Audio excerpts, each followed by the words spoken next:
Absolutely. In fact, Jeff, Jeff and Ian, are you ready to go? Because I can introduce you and you can go ahead. Yeah, Sure. go ahead. Sure. Okay. Yeah, we can go. So that actually looked pretty good. Oh, We'll go to Jeff. Okay, so Jeff Thibodeau, he is the executive director of Orenda Wildlife Land Trust.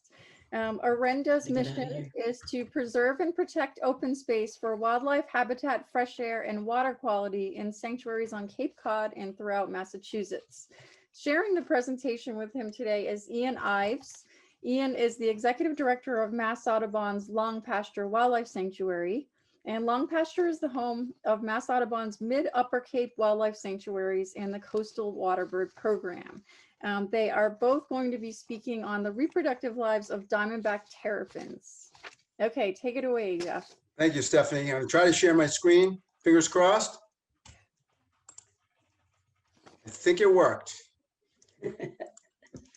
So our presentation is called Diamonds in the Marsh. And as Stephanie said, it's about the reproductive lives of diamondback terrapins. I am Jeff Thibodeau. I am the director of Orenda Wildlife Land Trust. And I am with my turtle twin.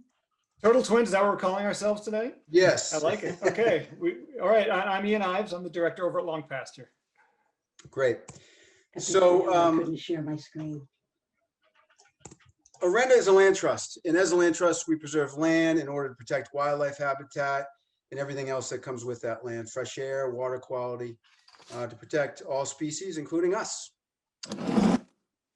Since we were founded in 1986, we've protected 50 sanctuaries totaling 650 acres, and our work supported by donations and grants, partnerships like this one with Orenda and Audubon and the Wildlife Collaborative, and volunteers and donors like you. And over at Long Pasture Wildlife Sanctuary in Barnstable, we are the base of operations for the Mid and Upper Cape sanctuaries, which include Skunknet River, Ashumet Holly, Sampson's Island, and Barnstable Great Marsh. And we're part of Mass Audubon, of course, which includes Wellfleet Bay Wildlife Sanctuary out on the Outer Cape. Great. So here we go. There you go. Little Ian. nature nugget for everybody. Let's talk a little bit about diamondback terrapins, which are a threatened species in Massachusetts. You can see a map here that represents their range, which runs from Corpus Christi in the Gulf of Mexico all the way up to Cape Cod, where the diamondback terrapins have reached their furthest northern extent. And in fact, that's part of the reason why the species is listed as an endangered species by the state of Massachusetts. And these turtles are inhabiting only salt marshes, and it's the only known turtle to live in salt marshes. But that's not the only place they go, not all the time, because sometimes they Right. migrate.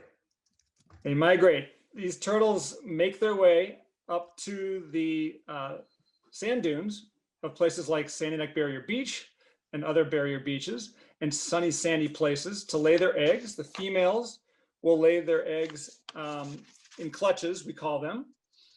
10 to 15 or so of these eggs are laid.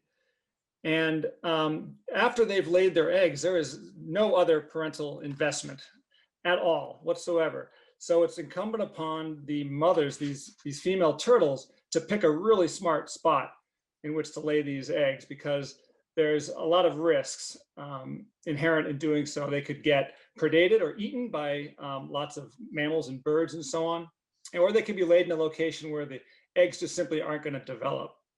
So there's very little known about how these turtles breed. We know they breed in the salt marsh in the water, but we don't know anything beyond that. They live very secretive lives. What we do know is that once these female turtles lay their eggs, that's the end of their parental investment. They're sort of the deadbeats in terms of parenting. And so it's really incumbent upon these turtles to pick a location. In order to have reproductive success, they need to pick a location that is an appropriate nest site and also one that avoids getting eaten.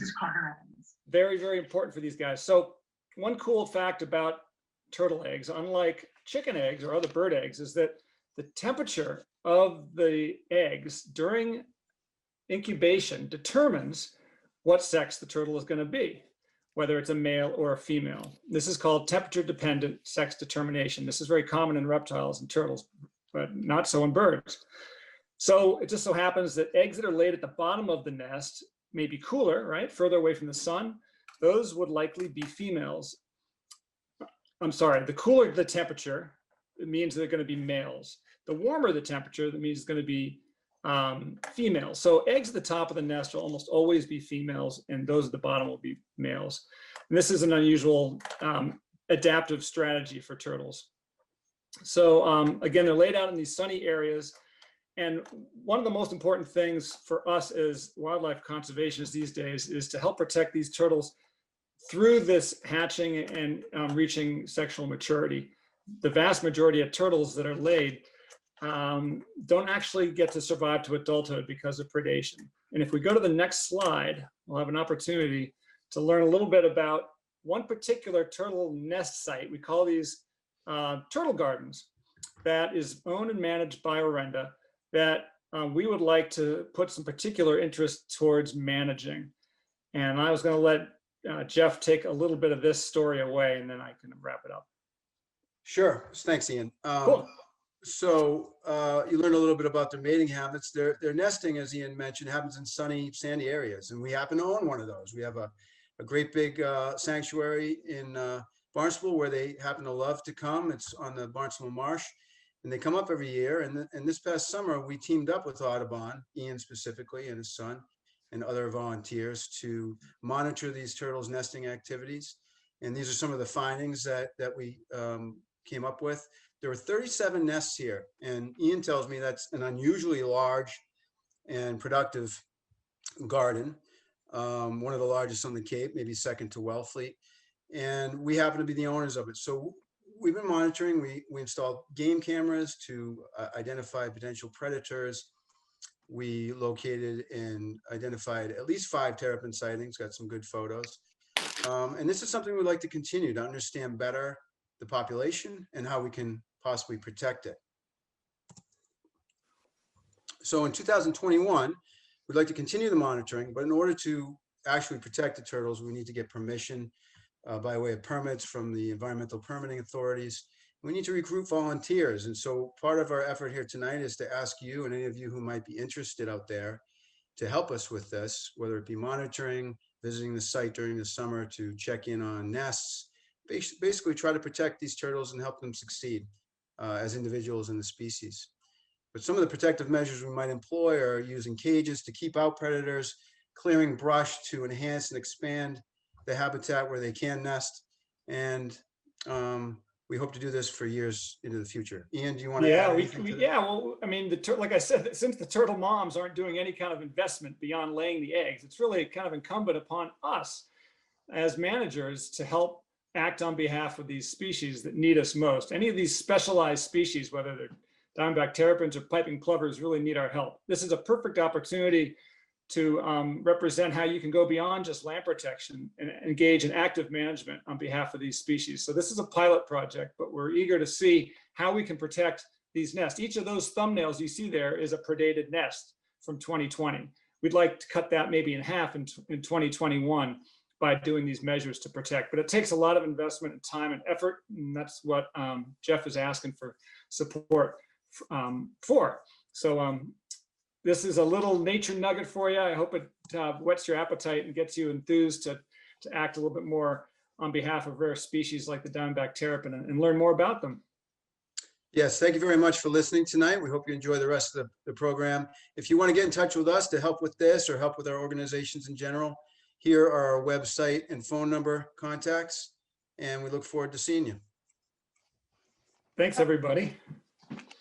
That's terrific. Thank you so much, Ian and Jeff. And we are going to ask Heather to come back, our dear Heather Rockwell. Heather's from Barnstable Clean Water Coalition, and she's going to tell us all about the reproductive lives of herring.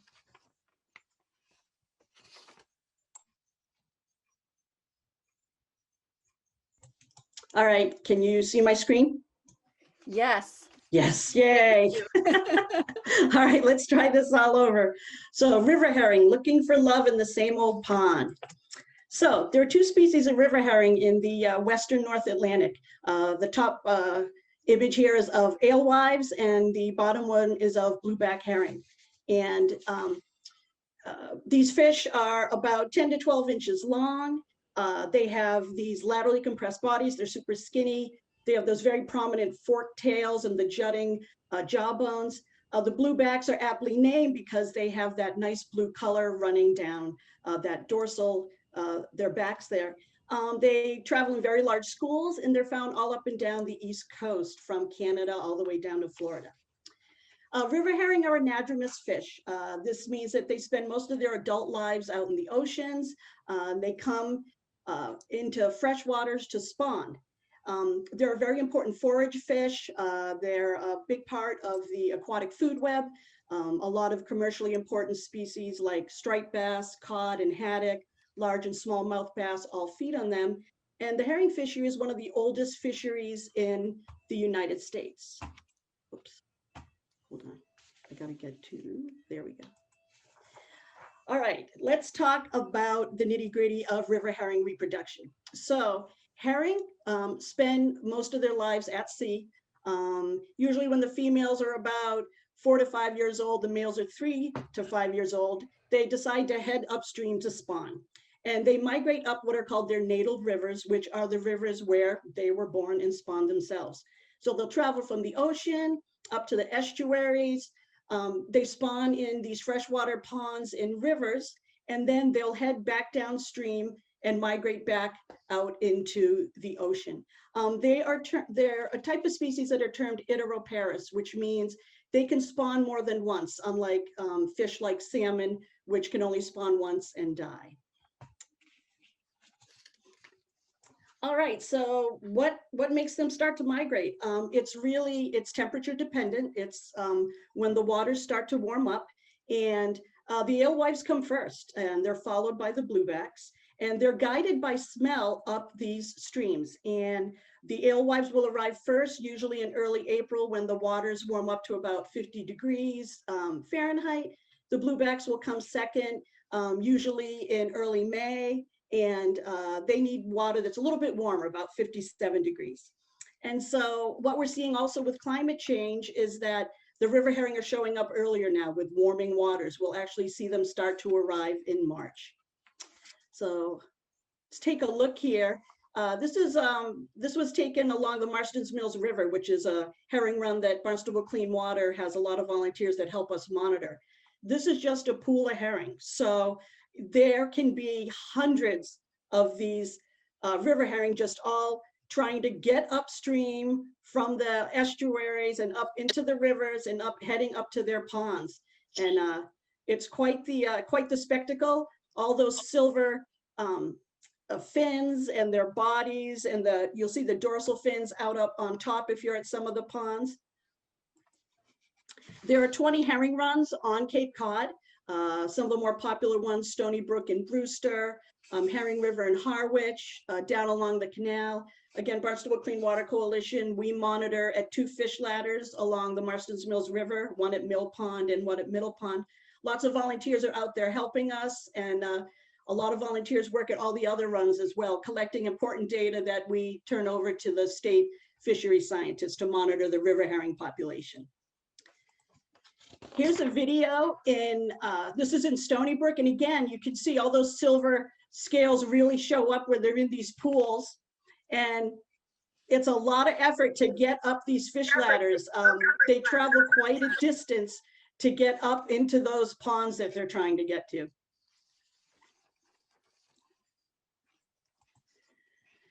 And it's not easy heading upstream.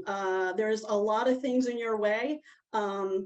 You have not only trying to get up the fish ladders, you have dams and culverts you have to get around along the way. You've got birds like osprey and herring gulls waiting to pick you out of the river.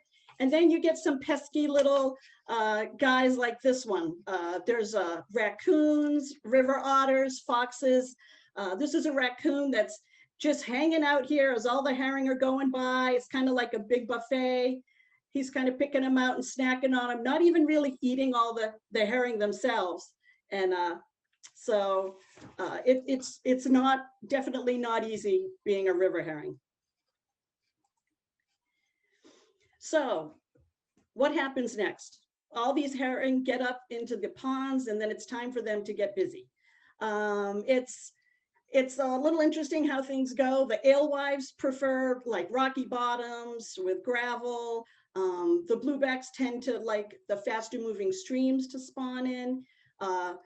The alewives also like usually spawn at night, and we find that more of the bluebacks spawn during the day. The individual females will kind of break away from all these schools and masses of fish, and they'll be followed by a couple males. The females will deposit their eggs around at various sites along the pond or the river bottoms. The males will then come by and they will release ribbons of milk, and this milk will sink to the bottom. It's heavier than water, and it falls on top of the eggs and fertilizes them. And then that's it. The females produce between 60 to about 300,000 eggs. And then after that, it's all done. The adults head back downstream. There's no kisses, no hugs, nothing really romantic, and the little eggs are left to fend for themselves. And this is a handful of those eggs. They basically are like tiny, tiny little grains of sand. And usually out of all those eggs that are laid by the female, maybe 3 to 5 of the little fish that hatch will actually make it to adulthood. So this is a photo of the juvenile herring. Those eggs will hatch usually in about 3 to 5 days. Again, the warmer the water, the quicker they're going to hatch. After they hatch, they hang out in those ponds and in the upper rivers where they're born. They'll feed. They're feeding on little phytoplankton, little copepods. And then when they get to reach about 1 to 6 inches, which is in usually about mid-July, they'll start to head downstream. And they'll head downstream. They'll hit the estuary. Some of them will stay in the estuaries, and the rest of them are going to just keep swimming out into the ocean. And give you one last look here. This is pretty cool because it shows you not only the river herring milling about in their ponds, but it shows you some of the elvers, and those are of the American eels. And while all the adult river herring are heading upstream, the little elvers are all heading downstream. So I want to thank you all. That's all I have for river herring tonight, and enjoy the rest of the evening. Heather, thank you so much. That's really fascinating. I love the videos also. I'd now like to introduce Kathy Zegzebski. Kathy is the former executive director of the National Marine Life Center in Buzzards Bay, and she is the current and new executive director of the Karen Beasley Sea Turtle Rescue and Rehabilitation Center in North Carolina. The National Marine Life Center rehabilitates and releases stranded marine mammals and sea turtles in order to advance science and education in marine wildlife health and conservation. And so Kathy today is talking about the reproductive lives of sea turtles. All right, thanks so much, Stephanie, and thank you everyone for joining us this evening. We're excited to see all the interest in wildlife after hours. Thought it was a fun topic, and we've enjoyed putting it together for you. In the middle of working on this project, as well as with many other things, I wound up accepting a job in North Carolina, but thankfully all my peeps back in Cape Cod were willing to let me come on tonight and still talk about sea turtles. So the Karen Beasley Sea Turtle Rescue and Rehabilitation Center, very similar mission. We rescue, rehabilitate, and release stranded sea turtles here in North Carolina. And we also have a nesting and hatchling monitoring program. So tonight I want to talk to you about reptile romance. Are they romantic, or are they just playing the fields? To start off, just really quickly about sea turtles. There are 7 species of sea turtles worldwide. All the sea turtles are threatened or endangered, and with some there are different populations, like loggerheads are threatened in certain parts of the world and endangered in others. Sea turtles are reptiles. They're air breathing. They lay eggs. They breed in tropical waters, so warmer waters, and they are ectothermic. I should have said cold-blooded. I said that wrong. Anyway, they are cold-blooded. it wouldn't be a presentation without an error. They're cold-blooded but warm hearts, right? With sea turtles, they definitely have quite a while before they become reproductively active. These are the 4 species of sea turtles that we have in Massachusetts waters and also up and down the East Coast. The Kemp's Ridley turtle, the turtle that strands most frequently in Massachusetts and most often as a result of cold stunning, becomes reproductively viable between 11 and 16 years. The loggerhead between 25 and 35 years, the leatherback 7 to 13 years, and the green, they don't become reproductively active until they are at least 26 and sometimes as old as 40. So they were actually listening to their fathers who said, you are not dating until you're at least 25. I don't know if y'all's father said that, but mine sure did. With sea turtles, it really is all about timing as far as when they get ready to mate, when they get ready to reproduce. So mating season happens when the conditions are kind of like Goldilocks, just right. So the days, there starts to be an optimum amount of daylight. It's not too hot, not too cold. There starts to be an optimum temperature. And really what the animals are, what's going on biologically is that the photo period, the day length, is starting to get to the point where after mating, it will be both the daylight and the temperature will be at optimum temperatures for the hatchlings once the female lays her eggs. And as you heard so eloquently from Jeff and Ian, incubation, the temperature at which a sea turtle's nest also, same as diamondbacks, incubates, determines whether or not the hatchlings develop into males or females. And if you have a hard time remembering, think hot chicks and cool dudes. The males being lower in the nest, the eggs lower in the nest develop into males because they're cooler, and the eggs higher in the nest develop into females because they are warmer. So where do they go? Where is the singles bar for a amorous sea turtle? And as most of you probably are aware, sea turtles will return to the beach or near the beach on which they were hatched. Now, there are many reasons for this, and the sea turtles are actually imprinting on the local micromagnetic fields on that beach. So that kind of tells them where to go back. It's pretty amazing if you think about it, that some turtles don't go back to their nesting beach until they're over 25 years old. Females, however, instinctively know that it's a suitable nesting location because that's where they hatch. So presumably that's a good place to lay their own eggs once they become an adult. And males go there because, well, have you ever heard of ladies' night at the bar? Males go there because they know they'll find females. Males do arrive earlier than the females so that they can be sure to have access to as many females as they possibly can, and that's their goal throughout the mating season. Females themselves aren't particularly choosy either. They don't necessarily seek the best or the fittest males. It seems to be more about numbers for sea turtles. So it can be a little bit rough out there when we get into the act itself. The male will attach to the female's back.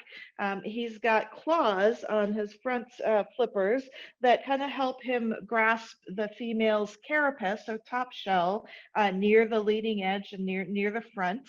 And then he'll climb on her back while she's swimming horizontally and basically attach to the back. Now, both males and female turtles have an orifice in their body called a cloaca, and that serves as both a waist opening and a reproductive opening, and it's right at the base of their tails. So the male will insert his penis into the female's cloaca, and that will then he will begin to inseminate the female. Now, this can be quite a lengthy process. The male might hang on to that female for as long as 24 hours, during which time other males will be doing their darndest to encourage the mating male to leave by biting him or trying to remove him from the female. So it can get a little bit dicey there for our sea turtles. Now, once she has enough, the female, as she rightly should, calls it quits. So once she has enough sperm to fertilize her eggs, she will stop the mating process. She will actually physically drive off the males if they start to wish to mate with her when she's had enough. And then she will go onto her beach and lay her first clutch of eggs. And depending on the species, the females will lay anywhere between 75 and 150 eggs for that nest. She'll return to near the same area about 2 weeks later. And a female, again, depending on the species, can lay as many as 7 or 8 clutches in a single year before she leaves the nesting area. Now, the male leaves after the mating season is done, while the females are hanging around in the area to lay their nests. But the male will come back the following year for another round of speed dating, if you will. The female, however, she's had enough time. She's expended a lot of energy in the production and laying of her eggs, so she'll usually take a few years off. And so that's just a glimpse into the amorous lives of sea turtles. And I just want to encourage everybody to show our love on this Valentine's Day and year round for sea turtles and all wildlife. Thanks so much. Kathy, thank you so much. And with that awesome presentation, we are going to take a 5-minute break where Kathy is actually going to answer some questions that you've typed into the chat. So if you have other questions, please enter them into the chat function now. There will be another opportunity at the end of this program where Kathy can answer a few more questions. Also, if you need to get up and stretch or use the bathroom, now's the time before we go on to our next speakers for the evening. And I actually am going to pass these questions along to my cohorts because I surely don't know the answer to everything, and that's what we're all here for. That's the joy of being part of the Wildlife Collaborative and supporting each other. So a question that we had earlier on is what eats turtles? And in that case, it was during the Diamondback terrapin presentation. So Jeff or Ian, could you share what are the main predators of terrapins? Sure. The biggest predators on Cape Cod are these adaptive generalists, the animals that seem to be able to make do in any kind of habitat you throw at them, including coyotes, crows, raccoons in particular, skunks. Increasingly on Sandy Neck Barrier Beach, one of the big predators is weasel. Weasels are really intelligent and really adaptable. So there's a whole host of different predators, but those are the main ones. Thank you, Ian. The next question. I just want to add to that. Oh, I just go want to ahead, add to that Jeff. real quickly. Back in the day, it was people that ate them.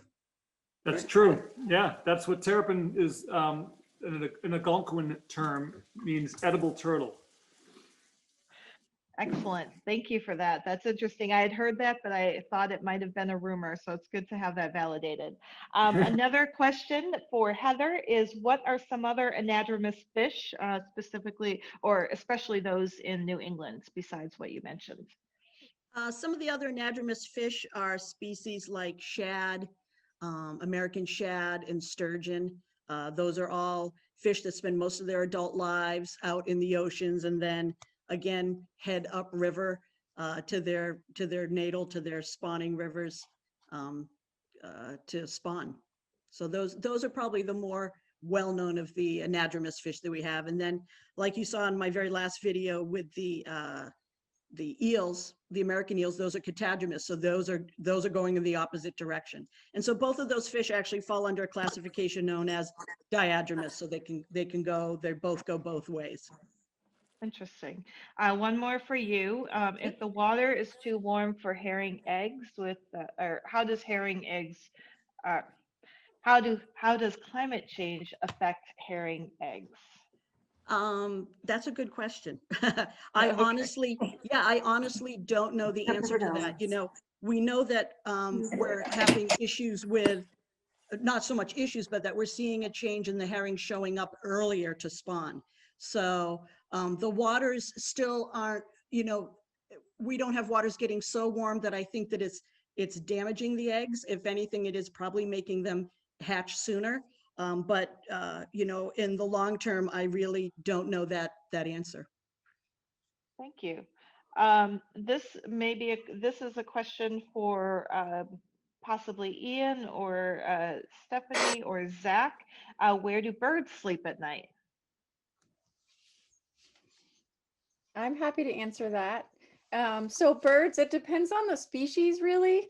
A lot of the seabirds, you know, pelagic birds that live out at sea, they will just spend their night on the water, and that's often the safest place. Waterfowl will go to inland islands if they can, which would be safer than being on the mainland. And then, of course, many birds, cavity nesting birds often will roost in trees. And some birds roost together because there's safety in numbers. So it really depends on the species. Thank you for that. Yeah. Let's see, I have a few questions with sea turtles. One is how, or policy for helping hatchlings get into the ocean if they're having a challenge. Lorraine, thank you for that question. In most of the places in the United States, at least, where there are nesting sea turtles, there are wonderful groups of volunteers who are beach monitors. So they walk the beaches throughout nesting season looking for nests. They protect the nests if necessary, move the nests if necessary, and they'll actually monitor the nest at hatching and create a smooth path for the hatchlings to get down to the ocean. So I would recommend, if you are living in an area where there is sea turtle hatching, do look up one of those groups, and they are all federally authorized to operate on the behalf of sea turtles, which are endangered species. Some of the greatest threats to sea turtles are natural threats would be predators. They're really, once a sea turtle is several years old, their survival rate is pretty high if they make it past their first year. So they'll occasionally get shark bite or cold stuns in New England. We also have cold stuns in North Carolina, believe it or not. But they are also very subject to a lot of human interactions and human threats. And the one that I like to talk about a lot, or I don't like to talk about it but it happens, is plastic. And anything that we can do to keep plastic out of the oceans, out of our watersheds, out of our habitats for all these animals is going to be good for wildlife everywhere.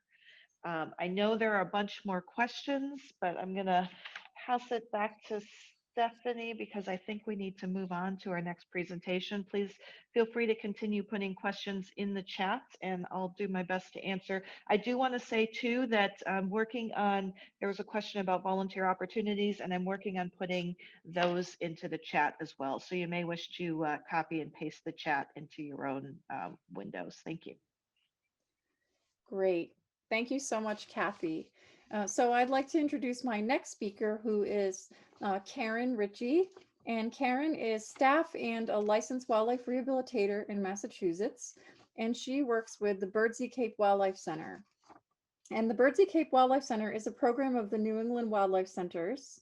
They run 2 nonprofit wildlife veterinary hospitals and education centers located right here in Barnstable and then also in Weymouth, Massachusetts. These centers provide veterinary and rehabilitative care to sick, injured, and orphaned wild animals.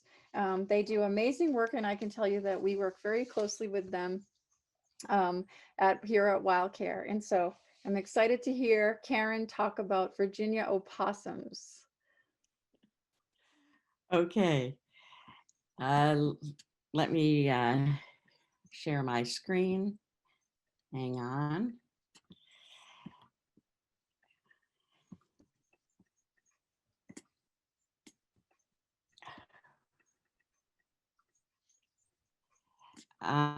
Can you see my slides? Not yet. Okay. Let's see. Go down to sharing my screen.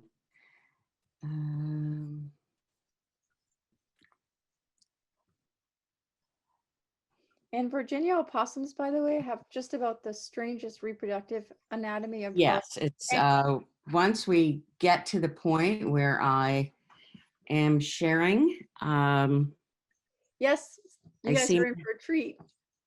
seem to have the same trouble that Heather was having.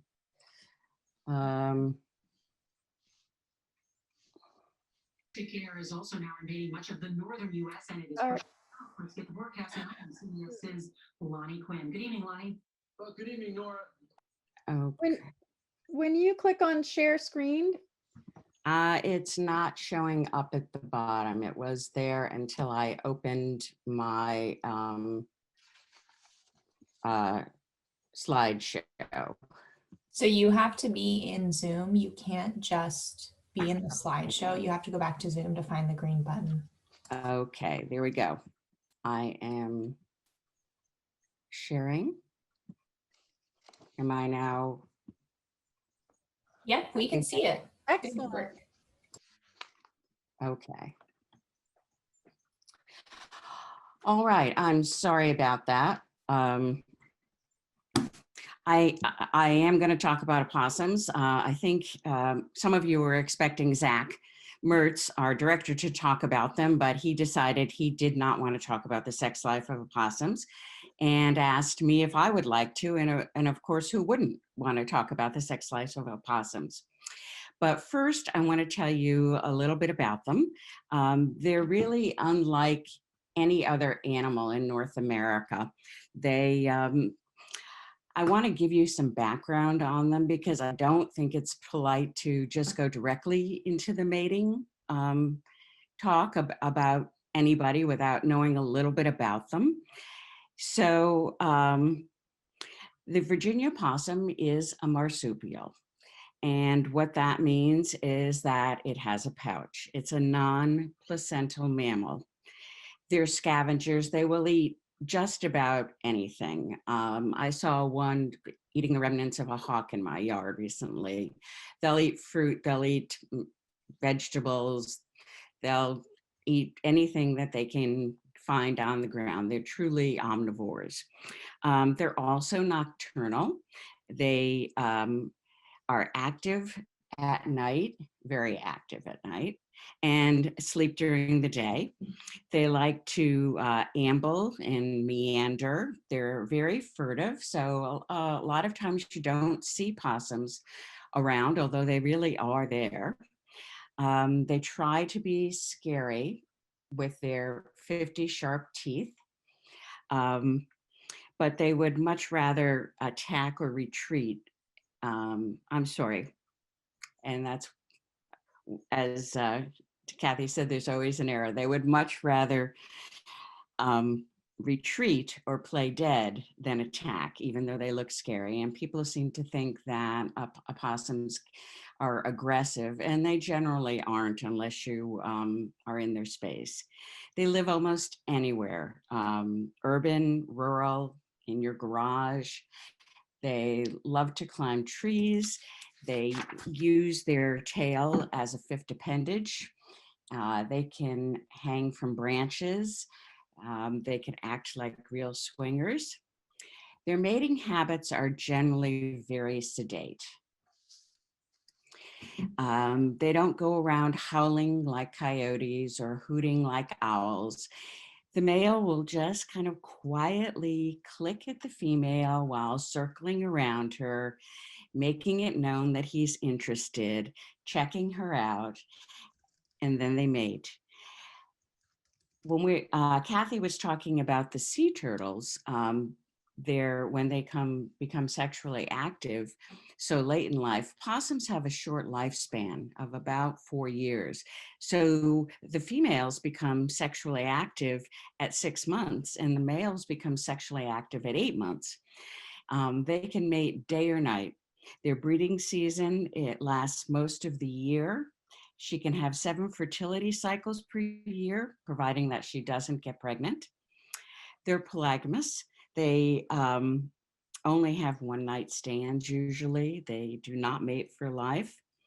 And she can have 2 to 3 litters a year, and the male will continue to try to mate throughout the entire breeding season. It's always the quiet ones that you have to watch out for.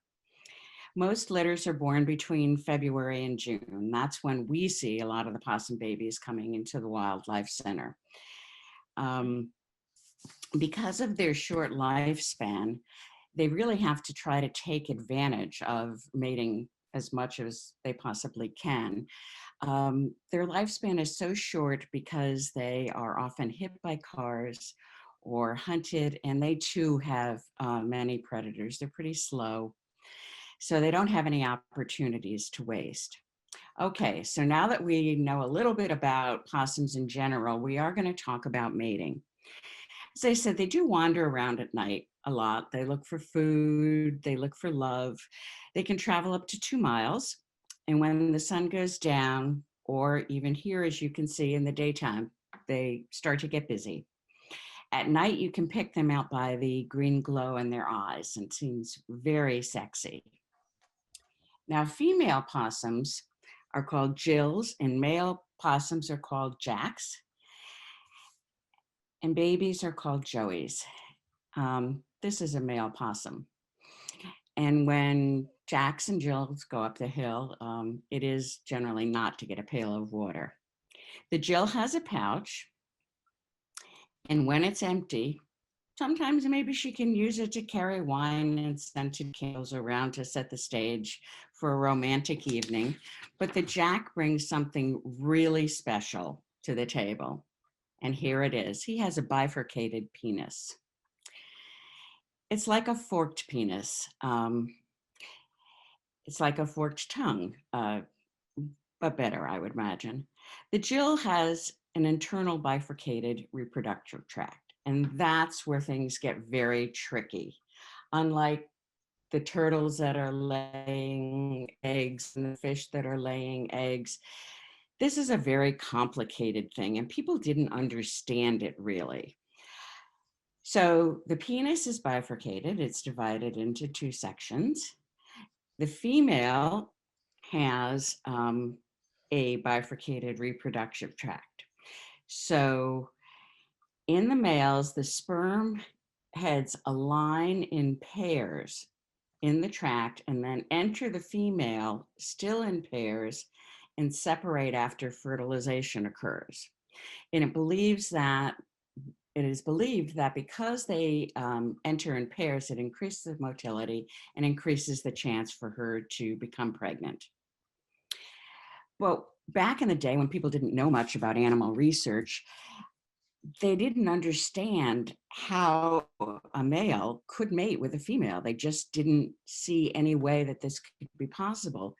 And they came up with the theory that opossums mated by the male putting its penis into the nostrils of the female, because they just couldn't think of any other place that the 2 prongs of the penis could go.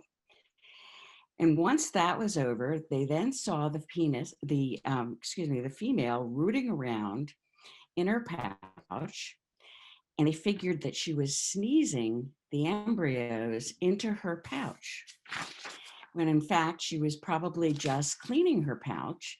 And then when they looked in the pouch, lo and behold, there were embryos. But this time 2 and 2 didn't add up to 4.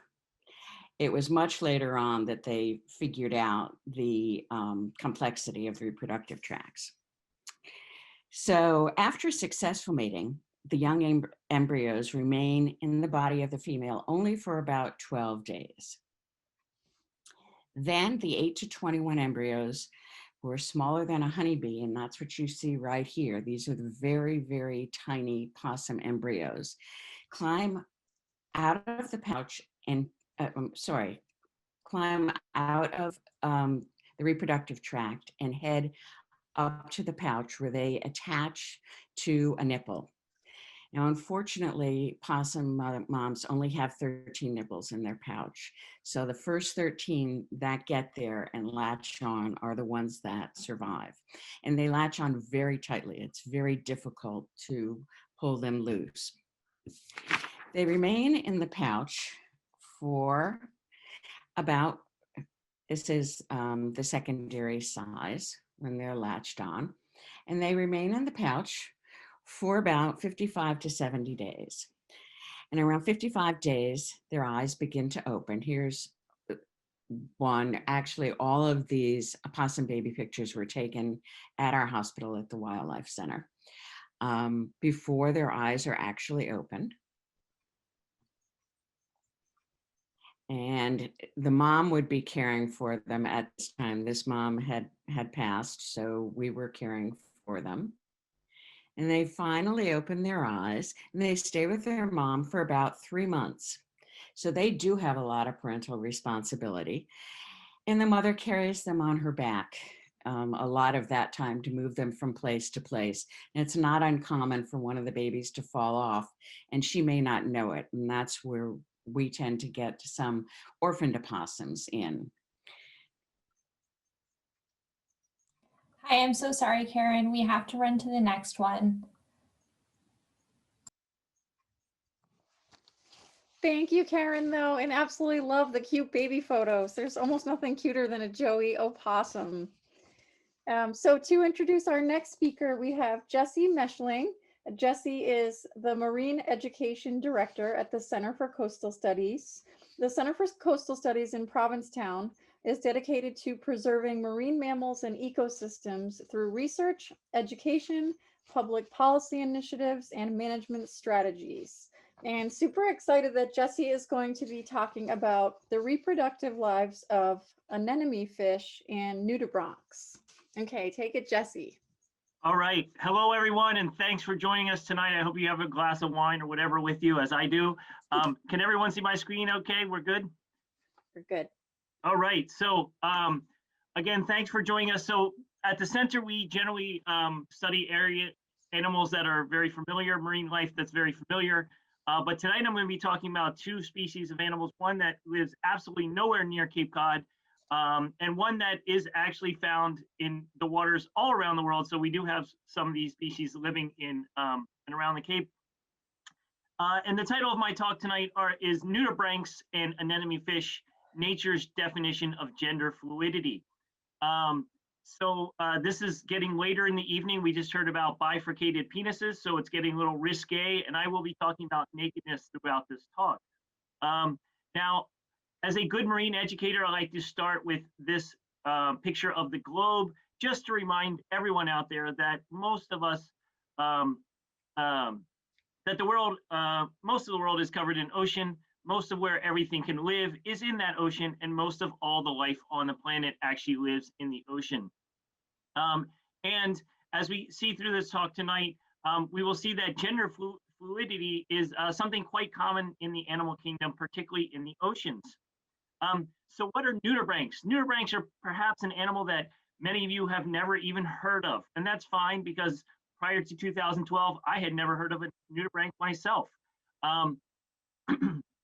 Nudibranchs are, the name nudibranch actually comes from the Latin and the ancient Greek, meaning naked gills.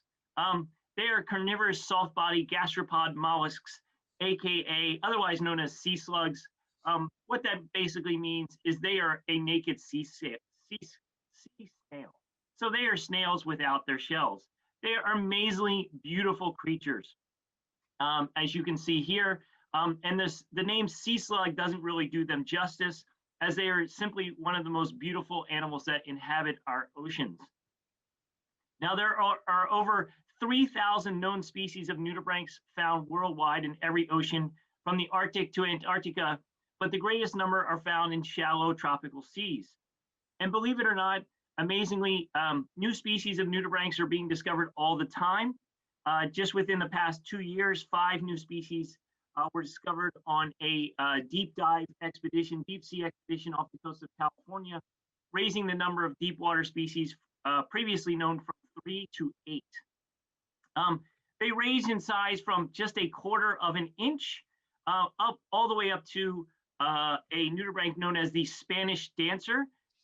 You can, if you've ever seen flamenco, you can probably know why it's got this name, which can actually grow up to 16 inches in length. But mostly nudibranchs are quite small. And one of the most amazing things about nudibranchs, despite their innate beauty, is their reproduction. And this image here and the next image are 2 types of nudibranchs that we actually have in waters in New England. So nudibranchs are hermaphrodites. They are hermaphroditic, meaning that each animal possesses a set of reproductive organs for each sex. But of course, they cannot, as many hermaphrodites, cannot fertilize themselves. So hermaphroditism, it's a long word, is quite common among invertebrates in the world. Actually, excluding insects, it is estimated that up to 1/3 of all animals are hermaphroditic, including many types of snails, fish, and even amphibians. The benefits of hermaphrodism in the animal kingdom is the assurance of a reproductive partner. And if you're a slow-moving snail with a lifespan of 3 months to a year, finding another snail to reproduce with is a really important thing. So as long as they find a nudibranch of the same species, and they want to do that because if they found one of another species, it might actually eat them, they will be able to reproduce. So as you see here, this is 2 nudibranchs, these naked snails reproducing. And what they do is both snails position themselves right side to right side and head to tail. So the female and the male organs align. Mating takes about 5 to 10 minutes. Both snails actually deposit sperm in the other snail. And then after a time, that sperm is used, is stored into the eggs, develop, and is ready for fertilization. And after that, each nudibranch lays an egg case. Some species laying only 1 to 2 eggs, and some species laying up to 25 million. Of course, many of these eggs do not make it, as in many things in the ocean, but these colorful creatures have certainly found an interesting way to survive in the ocean. Now, the next, moving on, the next animal I want to talk about is an animal that I think probably many of you know out there. It is the anemone fish, AKA the clownfish.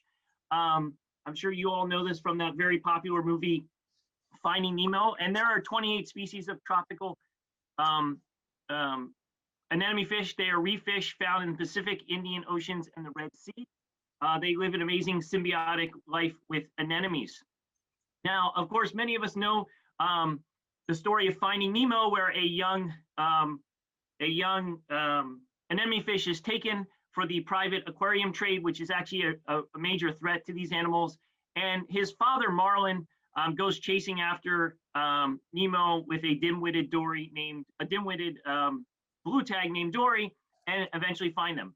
There's one major significant flaw of this movie, however, and that is Nemo would not have had a father. Now, the other significant flaw, and I have to add this because it galls me every time I see this, is that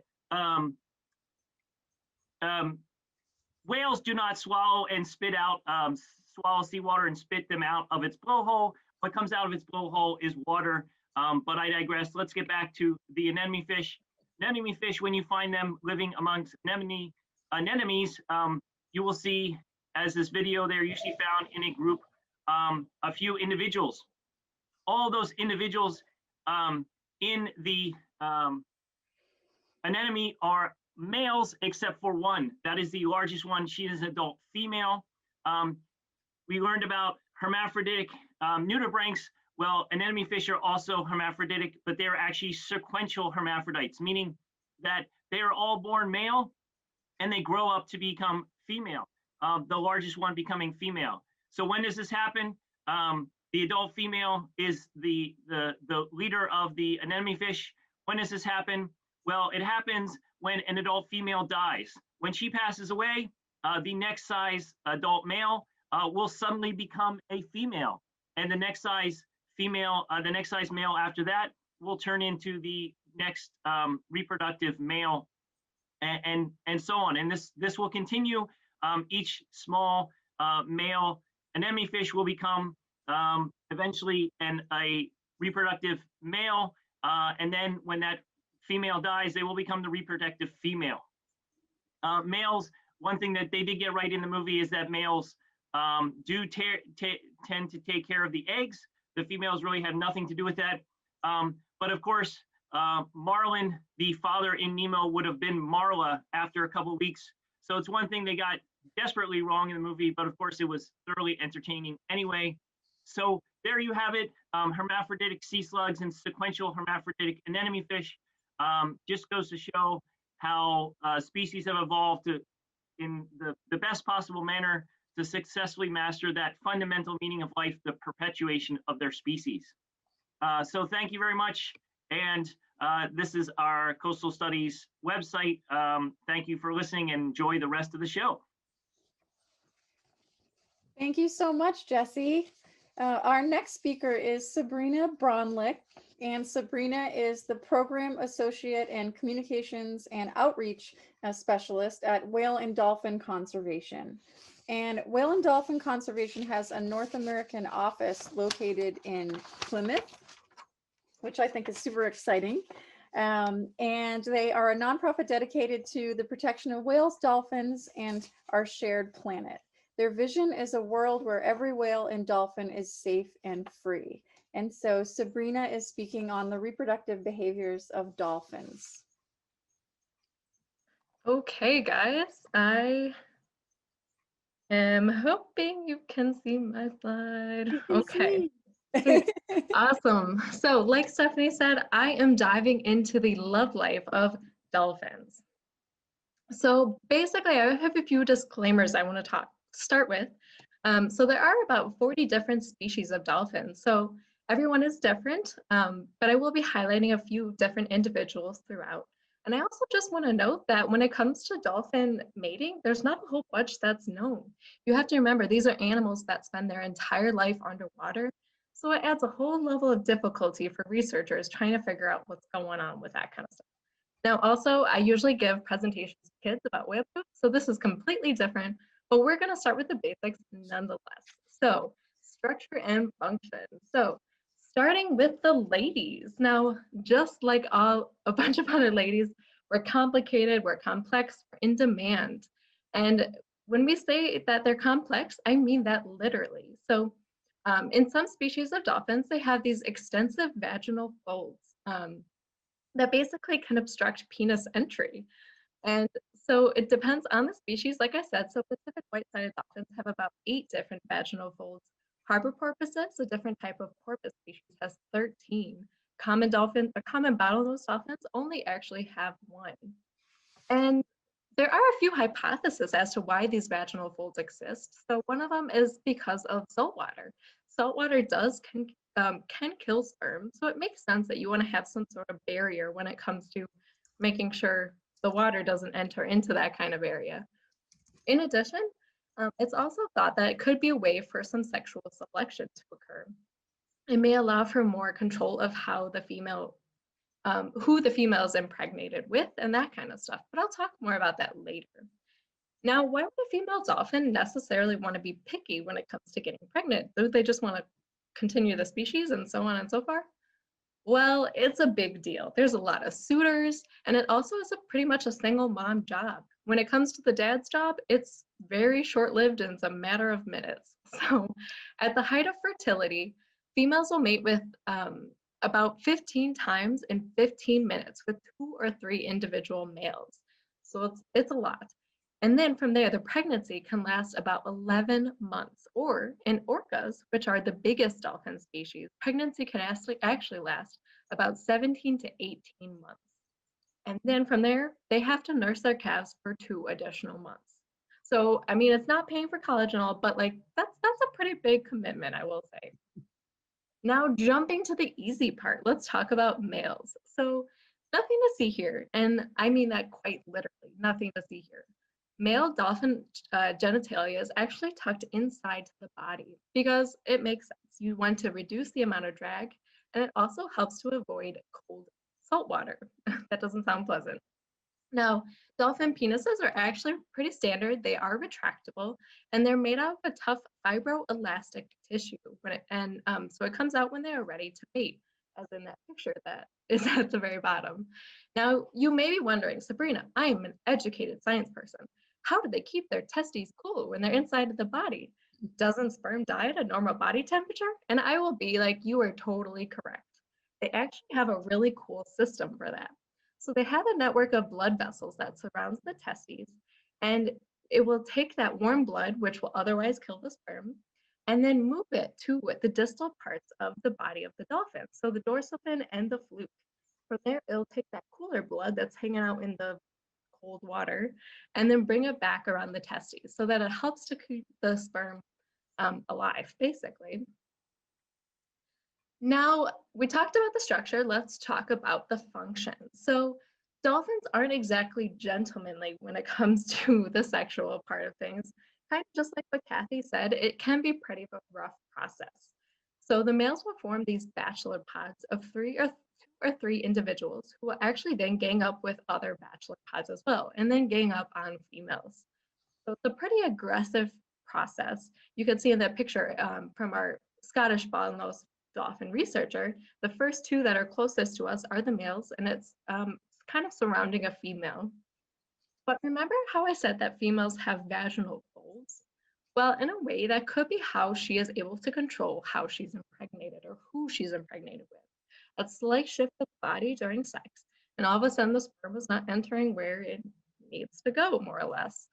So again, a cryptic way for dolphins to be able to control some paternity. In addition, never underestimate the power of girl power or girl squads. So females have been cited teaming up with other groups of females in an effort to thwart the male plans.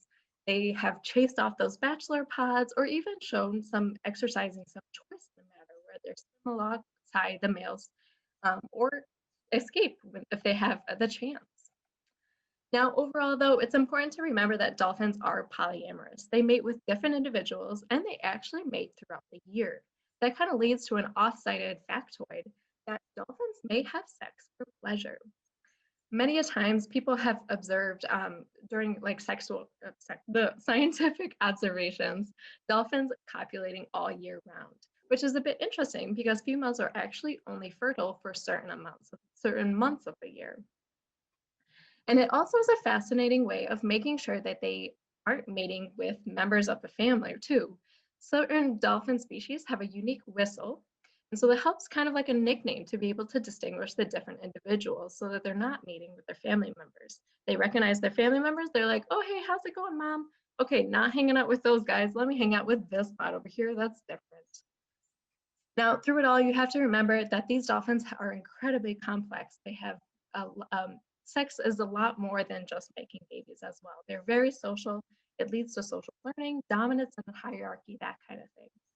And to end it all, with Valentine's coming up, I just want to close on a new trend that dolphins are doing. So the Australian humpback dolphins have been known to sending sponges to their lovers. So they will flaunt around, they will arch their back a little bit, and then toss these ornate sponges to sexually mature females. Now, research doesn't know if it actually works yet. They don't know if the females are interested, but you know, if flowers aren't working, maybe you should try sponges. So again, whales.org if you're interested to learn more, and I am open to any questions. Sabrina, that was really fascinating and fun. Thank you. Our next speaker is Marta Springer, and Marta is from the International Fund for Animal Welfare. She is an AmeriCorps member and works with IFAW's Marine Mammal Rescue Team. And IFAW explores new ways to improve conditions for animals, people, and the place we call home. They've been leading the way for over 50 years. fresh thinking, and bold action for animals, people, and the place we call home. And Marta will be speaking on the reproductive behavior of seals.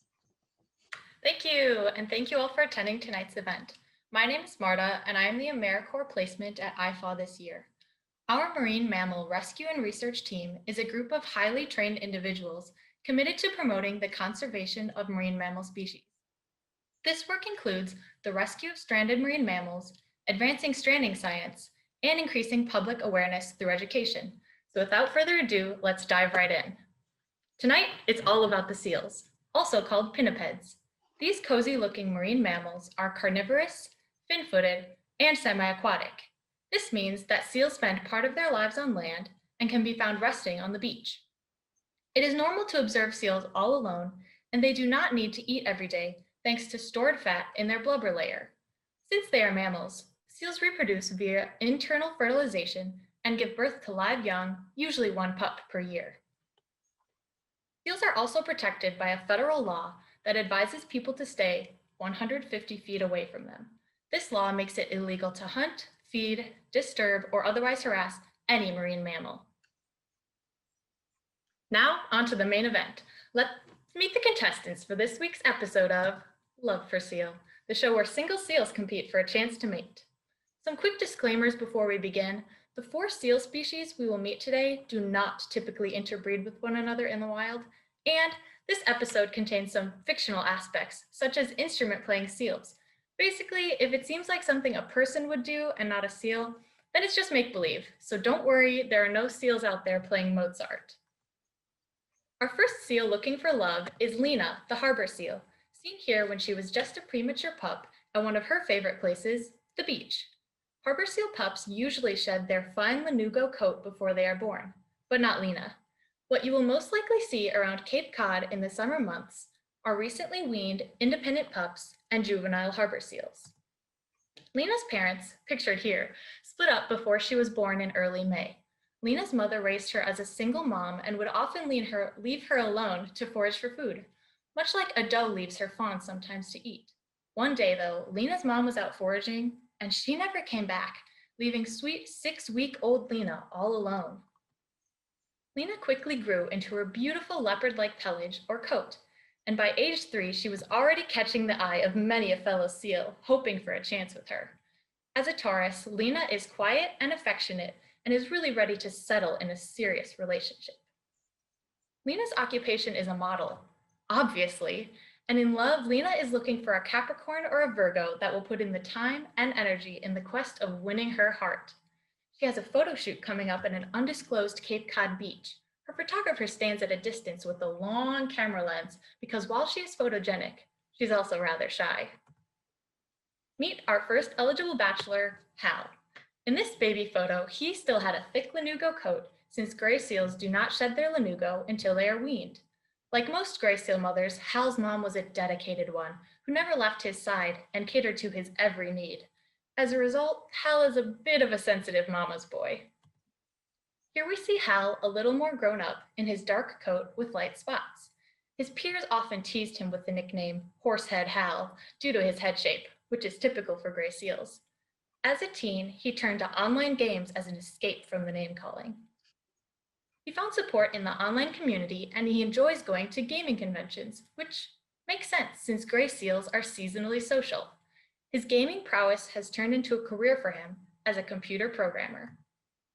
Hal wants you to know that he's not like other grays who may hiss and growl to display dominance, but would rather connect in intellectual conversation. Since gray seals are in the area year-round, Hal is looking for someone local to the Cape who's just like his mom, who will cook and clean for him. A little fun fact about Hal, he still doesn't know how to do his own laundry.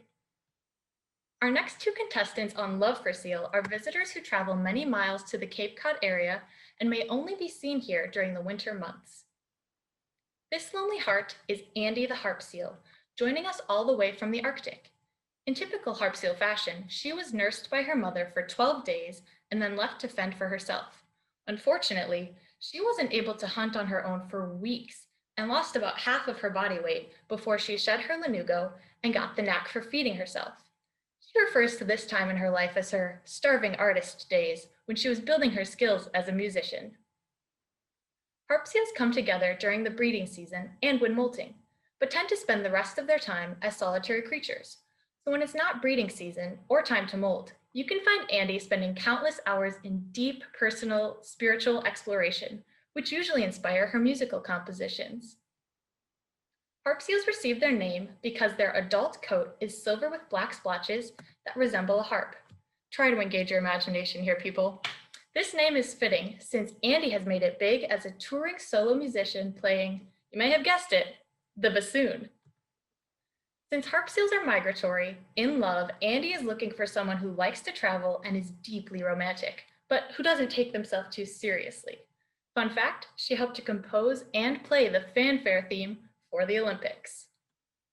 Another wintertime visitor for the Cape, meet Chris, the hooded seal. When he was little, Chris's mama left him after only 4 days. This is typical for hooded seals since they have the shortest weaning period of any mammal. But that didn't make it any easier for baby Chris to deal with. The hooded seals seen around the Cape are usually juveniles, not adults. Chris flew in special just for this show. Hooded seals aren't very social, but do get together on drifting ice packs for breeding and pupping season.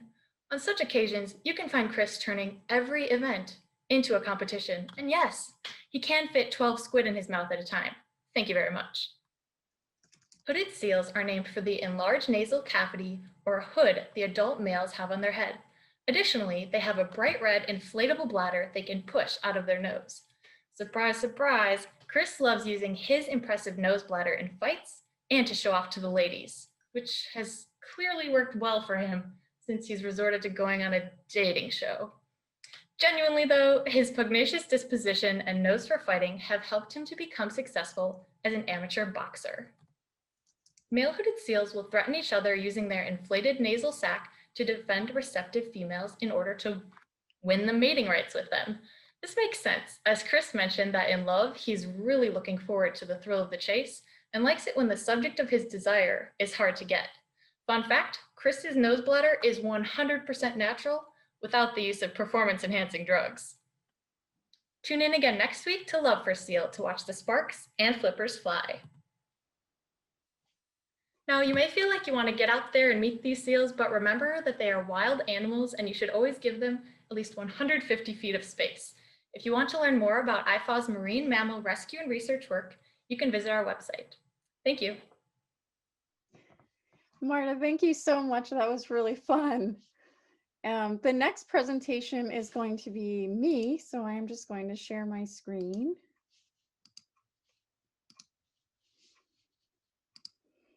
Okay, can everyone see that? Wonderful. So I'm going to talk about the reproductive lives of white-footed mice, and I'm the executive director of Wild Care. Wild Care is a wildlife rehabilitation center, and we actually take in baby mice and adult mice. And so you might ask yourself sometimes, why are there so many mice? And I think my presentation will answer that. So the white-footed mouse, this is an adult, and their Latin name is Peromyscus leucopus. And I got really excited researching this because I was hoping that Peromyscus actually meant promiscuous, which these mice very much are so. But it's actually a Greek word for booted mouse. White-footed mice have large hind legs, and they can leap and bound over snow and rugged terrain, and it gives them this name. They are promiscuous, and the males exhibit serial polygamy, which means that they surround themselves with lots of females and they mate with lots of females. The females exhibit a simultaneous polyandry, which means they surround themselves with lots of males and mate with lots of males. And interestingly, litters will be sired by multiple mates. So even within one litter, would say 6 pups, they might all have different dads. This is surprising because mice and many rodents have what's called a copulatory plug that's secreted by the male. And what this is, it's a mucus plug which fits up against the cervix. So it's like a natural mouse contraception. And the males secrete this plug to try to prevent other males from copulating and siring the young. But what happens is mice do not do any thrusting or locking intercourse, so that plug can actually be dislodged. Mice typically choose new mates in the spring. This would be female choice, and females are territorial while breeding. So mouse moms, mice are one of my most favorite thing on this planet, and mouse moms are the best. And I say this because they will move their pups. If their pups are threatened, they will move them to safety, move them to different nests, different locations. And if you were to scare a mother mouse from her pups, it's very likely she will come back and retrieve them. They breed here in the Northeast from March through October and typically have 2 to 4 litters per year. And it's interesting, in the South, the white-footed mouse, they breed year-round, and so they have more litters and more pups. The gestation period is 23 days for the mom mouse. And an amazing, amazing fact is that mice can get pregnant and do get pregnant within 12 hours of delivery of their pups. So basically they deliver their pups and then they get pregnant again. And the pups, they're developing within pregnancy while mom's taking care of her first litter. The reason they have all these babies and all this activity is because their lifespan is only about a year in the wild. There's very high mortality for mice in the wild because everything eats them, not to mention people poisoning and trapping them. So I just talked about how awesome mom is. So what about dad? Is there any paternal care? Nope. Deadbeat dads, if I may. There's a lot of mixed information about this, but most recent studies show that male and female, they might stay together for a season, but in general, most males do not provide any paternal care to the pups. The males stop interacting with females after copulation has ceased, and females often show aggression towards males when they are not in estrus. And quite honestly, can you blame them if they don't help with the kids or anything? I would show aggression towards them as well. And so I love this photo because I don't know what's going on here, because it's probably not a deadbeat dad. Perhaps this is an instance where it's another female. Sometimes females will nest together because there's safety in numbers. So what about the mouse pups, also called pinkies and sometimes kits? This is a photo that I took of a mouse that came to WildCare. It was 2.34 grams, and there's a paper clip there for size reference. When they're born, they are naked, blind, and helpless and hairless. They need the mom for warmth and to nurse. And so you can see here they get what we call the peach fuzz, a little peach look by day 5, eyes open at day 10, ears by day 12. They wean at 2 to 3 weeks, and they are sexually mature and ready to get pregnant by about 44 days. Isn't that astounding? But again, when you think of that short lifespan, they really need for it to be this way because they don't have a lot of time. So here's some little, couple day old pups. I just love this photo, and I can see here's a mama. I can see they have more than peach fuzz. They have what we call it's a 5 o'clock shadow underneath there, and their ears are just starting to unseal. So mouse lives, short but very productive. As these pups grow and they become mature and they're weaned at 2 to 3 weeks, they need to leave the den. They need to find their own and establish their own territories. Also, mom, remember, by the time these pups are weaned and done, mom has already given birth or is ready to give birth again. And she doesn't want a whole bunch of kids in the nest. Also, mice would be breeding together, and then that would not facilitate a good diversity of genes. Look at these mice, more fur, ears really start, it looks like the ears are sealed, but this one you can see his ears unsealed. And this is how, if we get baby mice at WildCare, this is a way we can determine how old they are. So mama ready to give birth again. When we do receive mice at WildCare, and we got, I think, 120 of them last year, they're a lot of work. So we do encourage people, if you can, try to allow the wild mother mouse to retrieve the pups. We usually encourage that, and often it works. Mom wants her babies back. Because otherwise, if we have mouse pups in our care, we do have to hand feed them up until at least 12 to 14 days old. And sometimes that means 5 or 6 times a day. Absolutely love them. They're such beautiful, beautiful creatures. So the juvenile mice, this is what juvenile mice look like. And, you know, this mouse here on the right would be already have left the nest and ready to reproduce, over 44 days old and ready to go. There's so much more that I can say about mice, but what I really want to say is that if there's anything you can be in this world, it's to be mice. And I also want to remind everyone that Valentine's Day is coming up, and I hope that you all have an amazing Valentine's Day. And my final slide to share is, if you'd like to learn more about wildcare, you can visit our website, wildcarecapecod.org. We also have a Facebook page, which is Wildcare Cape Cod. And we have a really awesome event coming up this Saturday. You can still buy tickets. It's $30 a person, and it's a virtual event. And I have 3 incredible keynote speakers who are women of wildlife. So we're going to talk all about wildlife and what they are doing to conserve wildlife on Cape Cod. I am going to stop my share. And I just have a few quick announcements before we show you. We have a very quick special presentation to show you. And I sadly had forgotten to add my mouse filter, so I must add it now. So I'm hoping that you all enjoyed this presentation. What we're going to do is we have a special 3-minute video to show you, and then Kathy is going to answer some more questions from the chat function. I just want to remind you, if you loved this, please go to our Facebook page, which is Wildcare Cape Cod. And we made a post about the Wildlife Collaborative. There's a little donate button there.